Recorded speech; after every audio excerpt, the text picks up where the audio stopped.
Hi folks, we're going to go over week 1 of our neuropathy in-home 12-week program.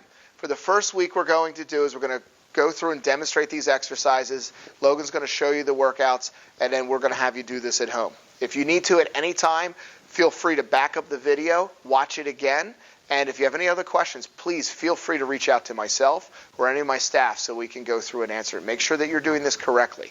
So, for week 1, what we're going to do, we're going to do one leg balance. So Logan's going to demonstrate here. She's going to try to stand on one foot with the other foot off the ground. Now, if this is too difficult, what you want to do is also use a chair. If you need to balance, if you feel that you might need to fall, or feel like you're wanting to fall, use the chair to help balance and stabilize yourself.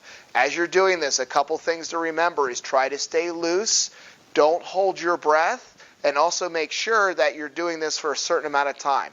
We're trying to work up to 30 seconds to a minute per foot. Okay? Do what you can. If it's only 5 seconds or 10 seconds, that's fine. If you have to put your foot down as you're going through that time to work on it, this is practice. We're starting to work on firing those neurons in the brain to get you balancing better. Next, we're going to go over the chair squat. We're going to start working on engaging those hips, and we're also going to try to work on trying to get you more mobile and working through this. So, she's going to find a chair. Make sure the chair sits a little higher, and you're going to be sitting up and sitting down. Notice how she's finding the chair with her hips and her butt first. You're not bending at the knees, you're bending at the hips first. So you're hinging here at the hips. Make sure your chest is staying up. Don't collapse down. If, again, you feel unstable with this movement, find a wall to be close to it or something to hold on as you're sitting down. The whole purpose is to work on sitting all the way down and all the way up without having any assistance. Next, we're going to go into walking a straight line, heel to toe. So, again, if you're wobbly with your balance, please do this next to a wall or a railing if you have one available. And do not worry about how fast you're going. Try to make sure you're controlling yourself and trying to keep your balance.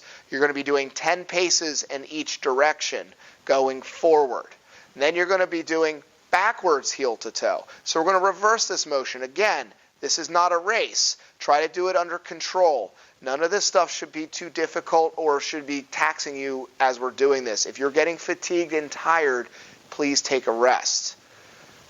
Next, we're going to do jaywalks moving forward. So what you're going to do is we're going to be stepping forward, but we're stepping out to each side in the form of a J. And as we're moving through here in the pace, we're working on trying to make sure we're balancing and adding more stability to the hips as we're moving. So as you can see Logan going, she's being more deliberate with her steps and walking with that J. She's going to go forward for 10 paces, and then we're going to work jaywalks backwards for 10 paces. Again, with all these movements that we're doing here, if you have issues with balance, either use a wall, a railing, even preferably a cane to work and build up to this. As you're going to be doing this, just like the other weeks that are going to follow here, you're going to be doing one round of these movements every day for the first 3 days of the week, and then the next 4 days you're going to do 2 rounds of this. All the exercises we want you to do for the timing will be 30 seconds to a minute. Any other movements, we want to be doing 10 reps or 10 paces in each direction. Thank you and enjoy.